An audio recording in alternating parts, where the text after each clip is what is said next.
Hi everyone, this is Gary with MACMOST.com, and in today's live episode, I want to take a look at all sorts of tips and tricks for using the keyboard on your Mac to type. All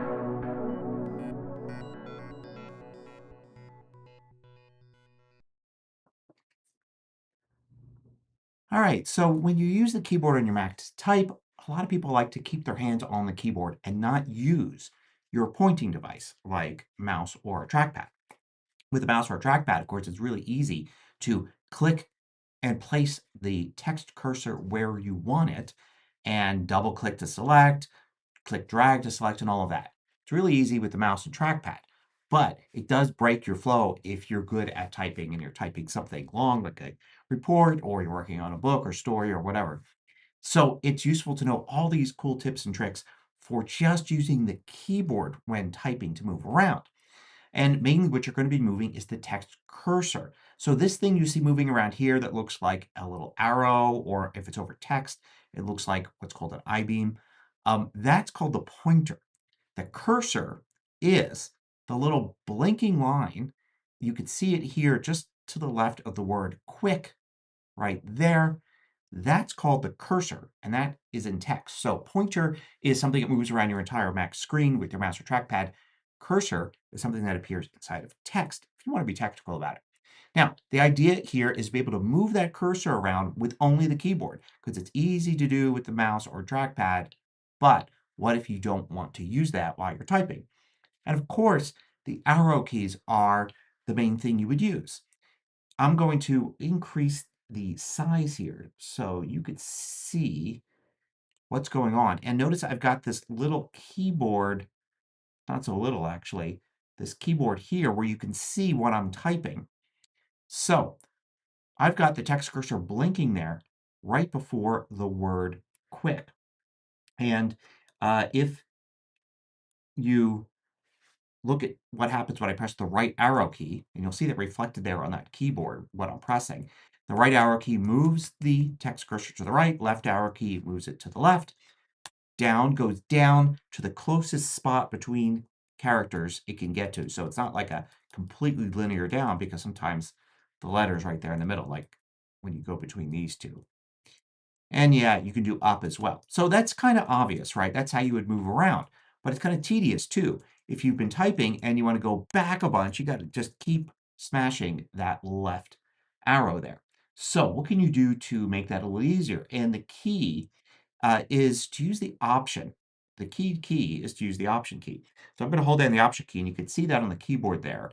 Uh, if you use the option key, then moving to the right or left with the arrows moves an entire word. So option right jumps per word.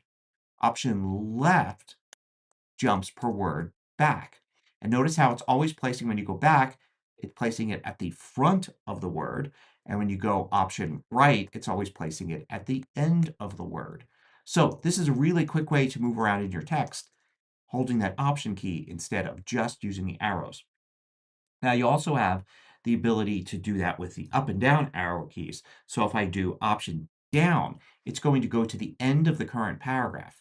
If I go option down again, it goes to the end of the next paragraph. Option up goes to the beginning of the paragraph. So it's useful to think of this as going to the boundary, because it's like, why is it going to the beginning of the paragraph when I go up, and when I go down, option down, it's going to the end of the paragraph. It's going to the boundary of the current paragraph. So the starting boundary and the ending boundary. And then if you could do it twice, it goes to the starting boundary of the paragraph above, like that.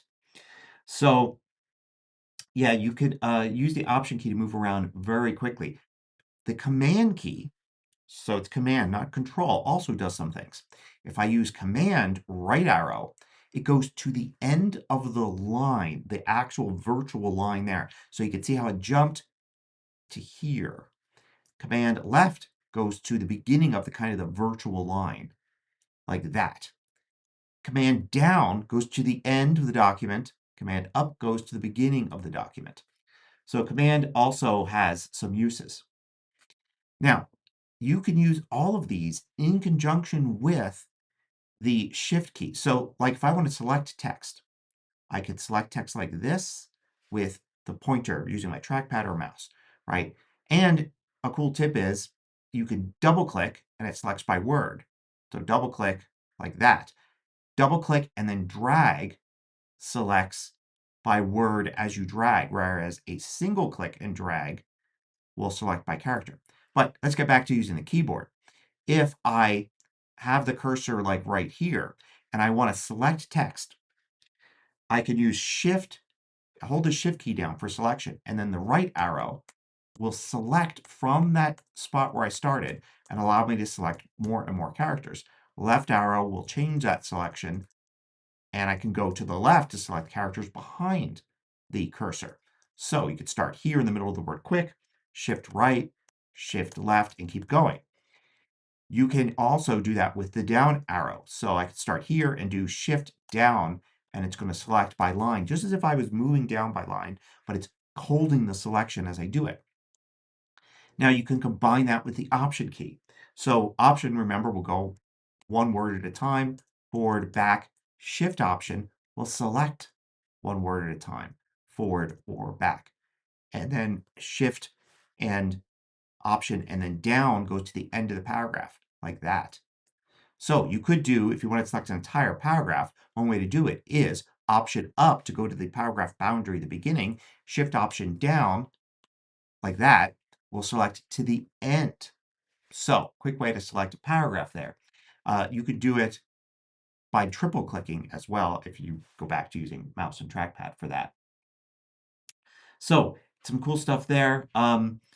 You could also apply all of this to deleting. So I'm going to put the cursor there right after the word dog. And of course, if I press the delete key on the Mac keyboard, it backspaces like that. I'll undo there. If I hold the Option key down, as you can guess, it's going to go back one word. So you can delete per word by using Option and delete. And as you might guess, if I do Command and delete, it deletes back to the beginning of the line. And then if I do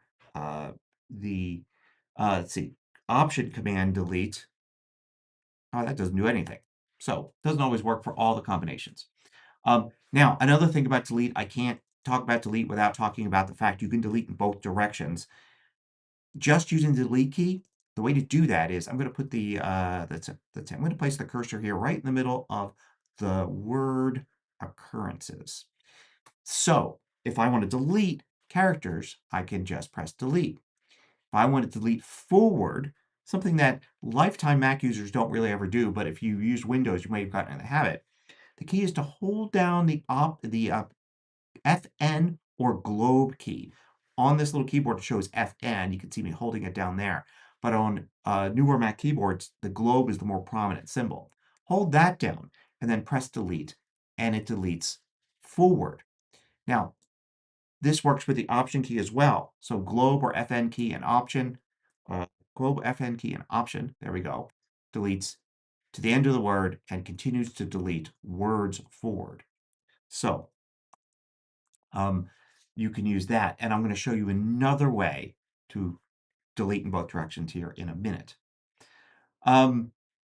So that the other way of doing things is kind of weird because here's the deal.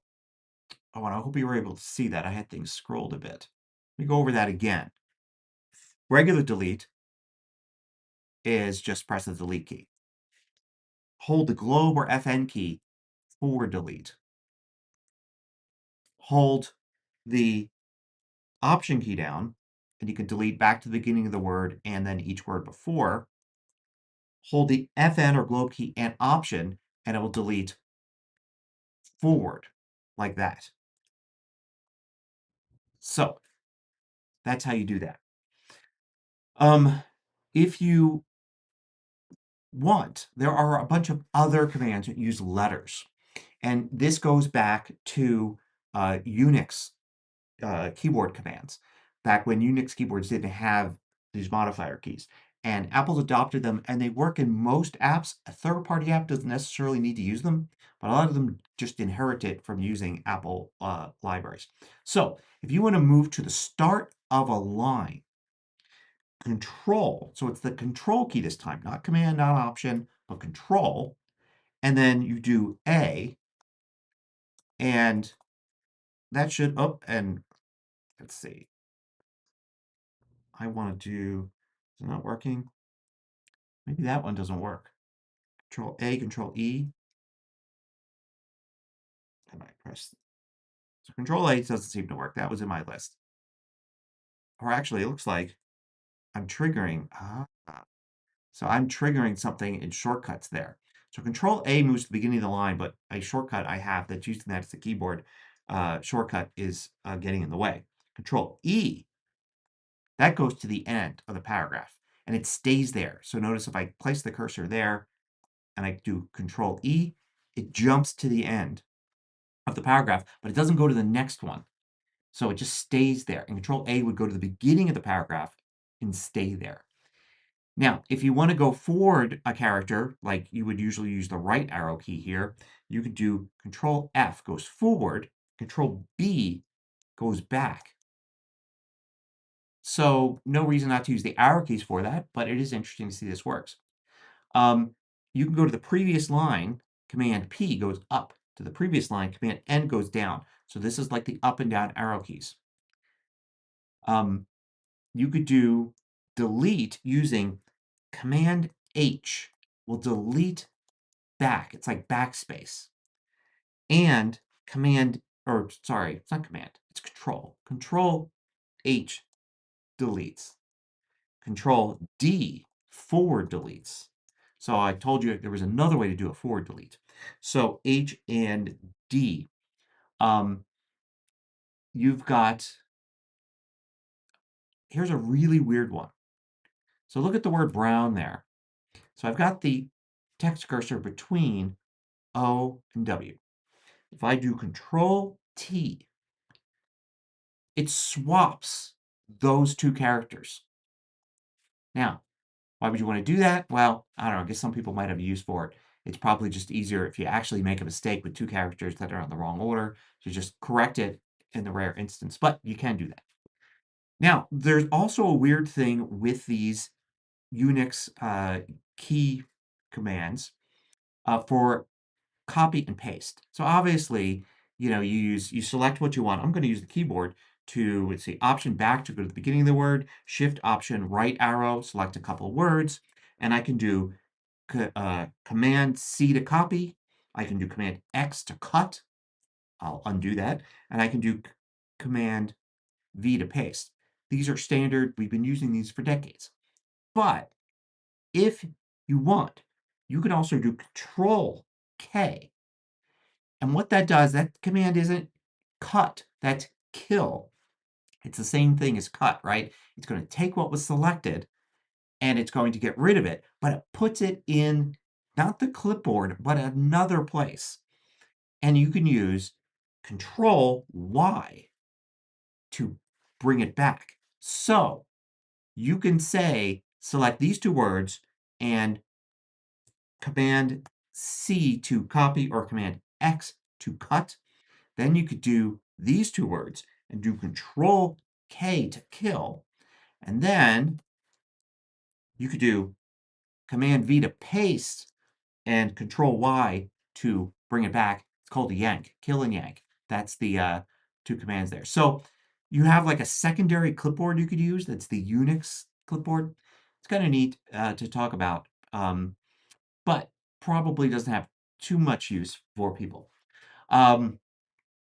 Let's look at some other typing tips here. I'm going to go back to a larger view of things so we can see a little bit better. There. So now we could see you can still see my keyboard here at the top right, but we have a little more room. I want to go and show you what happens. Let's say you're at the end of a paragraph or end of a sentence, and you want to type a period, right? You would normally type period, and then you would do space, and then you would start typing the next sentence. You can press two spaces, and notice how two spaces gave me period space. This is a setting. Go into System Settings here, bring this up, let's see, go to Keyboard, and then you think it would be here, but it's actually under Text Input, Input Sources, edit the input sources. And most likely you've got just your one keyboard right here, but all input sources here, and then a bunch of interesting settings under all input sources. And one of those is add period with double space. So that's kind of interesting and cool if you like it. This is really especially useful for people that type a lot on mobile devices. Could be an iPad, but more likely an iPhone, because this is kind of a keyboard shortcut or a shortcut typing thing that's been around for a long time using the iPhone. And if you've gotten used to it there, and then you find yourself on the Mac, you might find that sometimes you rely on it. There's a bunch of other stuff here, like capitalizing words automatically, correcting spelling automatically. There's smart quotes and dashes. And what smart quotes do is if I, turn that off and I type a quote like this, well, that actually see Pages has its own setting, of course. So you'll find these under edit and then substitutions. You got smart quotes and smart dashes. So you kind of have like a per app setting in the edit menu and sometimes in the settings for that app. But you also have like a system-wide one for if the app doesn't have this. But smart quotes, if I turn it off there and I type a quote, it's a straight up and down quotes. And then I type something and straight up and down. But if I have smart quotes on, and I will go here, smart quotes, then it will go and do the left curly quotes and the right curly quotes. I did a video on this recently. It does it for single quotes, and there was also here smart dashes, which means if I do dash dash, it converts it to a long or M dash. And you can find the the smart quotes and dashes here, the override for that, for like if the app doesn't have its own setting. And then you can choose the type of double quotes or single quotes you want to use, that fits your region. So that's kind of interesting to use, and it could save you a lot of time. There are ways to type curly quotes on your own. You can hold the Option key in the left square bracket, or Option key Shift left square bracket, or Option key right square bracket, or Option key Shift right square bracket. And you can see all that over here as I was doing it. Um, so that's kind of cool. Let's take a look at using accent marks. So if I want to type like a word like cafe, I could type E and it's not going to have the accent mark over it. But if I want the accent mark, I just press and hold the E, and then I get this little cool menu here, and I can click on one of these or select the number, and it will give me the accent mark. And that works for any letter that has an alternative. Like O has it, I has it, Y has it. But like W does have one. Q does not. So nothing appears. But like W has that one, so I can hold down and select it. So that's useful to know, and it's a great way to be able to type the full set of characters, regardless of what your language and region settings and everything else are. You could also bring up the emoji and special character viewer. So you can do that with two different keyboard commands. Control Command Space brings up the emoji and special character viewer and has a little pointer pointing at where it's going to put the character. And then you can just search through this. You can like go through the list of emoji characters, or you could search for something to narrow it down and then click on what you want. And it'll give you like recents here at the top. But the search is really useful because the search could go way beyond emojis. So for instance, I am always using this. I'll search for triangle and get these little triangles. Some of these are the emoji characters. Some of these are what are called Unicode characters, characters that are not part of the emoji set. They're usually monochrome, but like here's like a triangle facing right. That's really cool and all. And there's another keyboard shortcut for that. FN or the globe key and E will bring it up. And sometimes it'll bring up a suggestion. So if I type the word coffee and then do this, well, it's not doing it now, of course, but it may just give me the coffee cup. And then you have to do it a second time and it'll bring up the full set. So let me show you what happens though if you want even more from this. If you want more, notice at the bottom you can jump to like different sets here. And you can click here on the arrow to go all the way over. And you could see the rest of the sets, and then you have this little button here at the bottom right. Click on that, and it switches to the character viewer. The character viewer is the old thing that came up. The emoji and special character viewer replaced it, but you can still switch back to the character viewer because it gives you a lot more. It gives you, for instance, a really close look at the characters, information about them like the name and everything like that, which is really cool. And note that once you switch to the character viewer, you're now using the character viewer. The keyboard shortcut brings up the character viewer. You could still double click and type, and the character viewer actually stays up so you can actually type multiple things, which is kind of neat. If you want to switch back to the emoji viewer, click the little button. It's the same button here at the top right. It switches back to it, and now when you bring it up, it brings it back up the way you wanted before. But while you're in this, you've got a nice search feature that seems to work a little bit better, and you also have the ability to go to actual character sets here on the left and click this button, which allows you to customize the list and add sets that you may not normally have. Sets for lots of other languages, but also things for like signs and standard symbols, technical symbols, things like that, geometrical shapes. Done. And now these are added, and I can actually browse these, but also I'll see them now in the emoji viewer. They'll appear here. They should at least. So this is really cool. You can also, when you select a character like this, you could see like what it's called, like that. Um, Sometimes you get a Unicode thing here telling you what you can actually expand this. See related characters, font variations, all sorts of cool stuff. So that's really cool. And you could search for something. You could also search by Unicode character. So, if you search for 266C, it gives me what 266C is, which is the musical note thing here. Being 16th notes is the Unicode character. So if you know about Unicode characters, you can use that. But you could also do that here. 266C, you have to put U plus in front of it. There you go. U plus, and then type the Unicode thing, and you'll get it here in the emoji and special character viewer like that. So some tips there for getting all these weird special characters. Oh, I'm going to throw in one more. If you like Unicode characters, you can go into system settings, and you could go to keyboard, and then keyboard, you can change input sources, and you can add an input source, and you may think, oh yeah, these are all languages. Well, if you go all the way to the bottom, there's one called others, and you've got Unicode hex input. Add that, and now you've got this here. Make sure you have show input menu and menu bar. Now you could go to the input menu here, switch to the Unicode hex input keyboard. It still looks normal. You can still type normal characters and letters. But when you hold the Option key down, hold it down, and then type a Unicode set like 266C, you get that character. And notice when I did that, Option, and I typed 266, it actually gave me some characters on the keyboard that start with something. And so I could go and say, oh, I'm going to type the number 1, which seems to be a heart.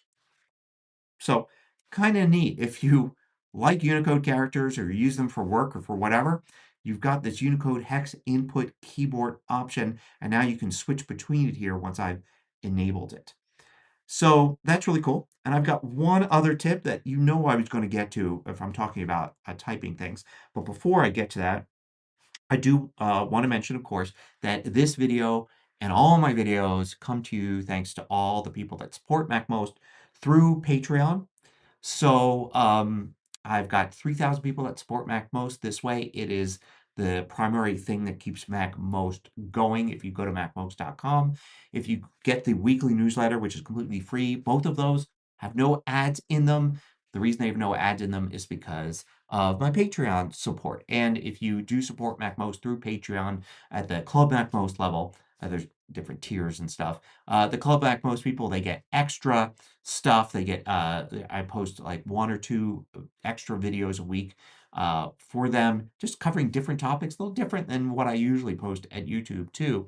You can kind of see what's available. I actually post the links to those at macmost.com and in the newsletter, so you can kind of get a taste for what it is I post to Patreon. And I have courses, and there are course discounts for supporters as well. So a big thanks to my MacMost supporters for all of that. So I'm going to finish off by talking about, of course, text replacement. So go into System Settings, go to Keyboard, and then go to the text replacements button here. You can also get to this really easily by going to text replacements, searching for text replacements here in the left. And the new Spotlight is really good at getting you there too. If you search for text replacements, um, you can go to it. I've actually got some keyboard, some things I've called that with shortcuts, but you can see it right here with the little system settings thing.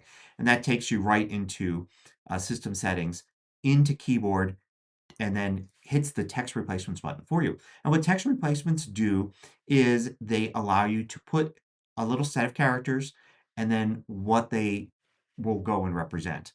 So, for instance, you can use them for emoji characters. Like you're always typing the pizza slice thing and you don't want to bring up the emoji in special character viewer. I've set exclamation point and the word pizza to a pizza slice.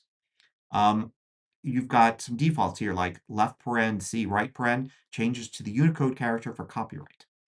Um, you could do a whole bunch of different things here, like, I have NT report set to type out project report :name, OMW to on my way, exclamation point, that kind of thing.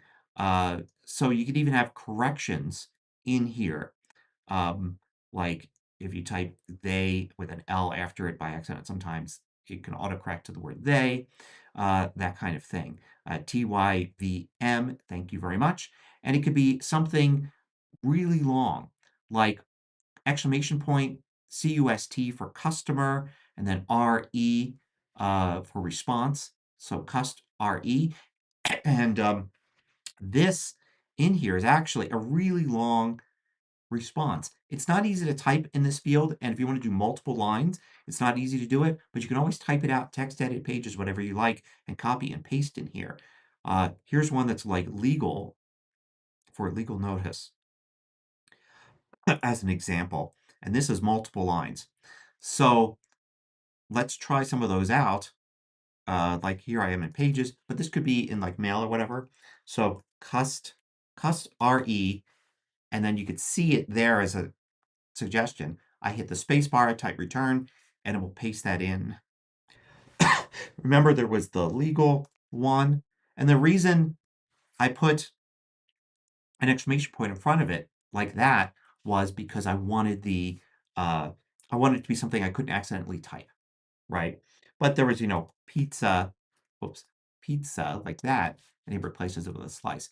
Super useful for all sorts of things, uh, to help you type, to help you correct things you mistype, or just have these long passages in there. And it's just regular text when you're done. So you could kind of, change it. I think I had an example there where I did that.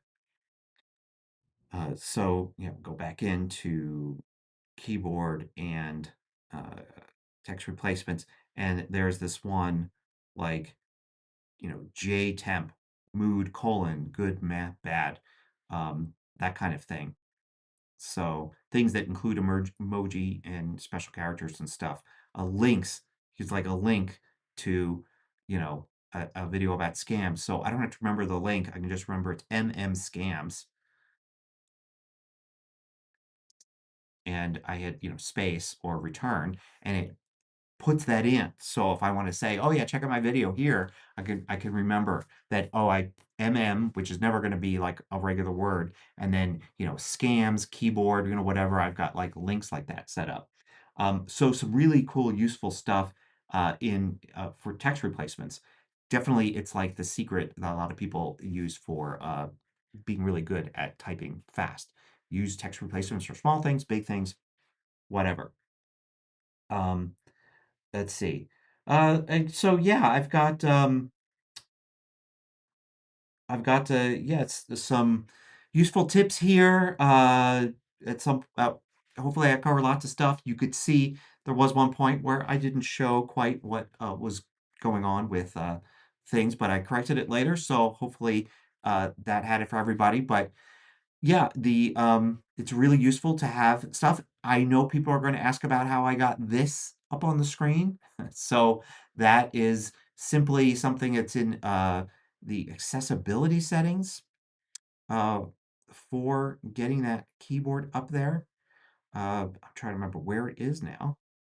Um, but it's in here, visual, let's see, accessibility keyboard. So there it is. Nope, that's not it. Oh yeah, I didn't know that is it. Turn it off. You see it's gone. There it is, and it's on. So that is on keyboard in the keyboard settings for accessibility. Um, and yeah, just search for accessibility keyboard, and you've got full keyboard access sticky keys, and look for accessibility keyboard, and you can set that up, and you can even change its appearance and stuff. You chose the light one because you could see the modifier keys a lot better, like that. So anyway, I hope you found this useful and got something out of it. Thanks for watching.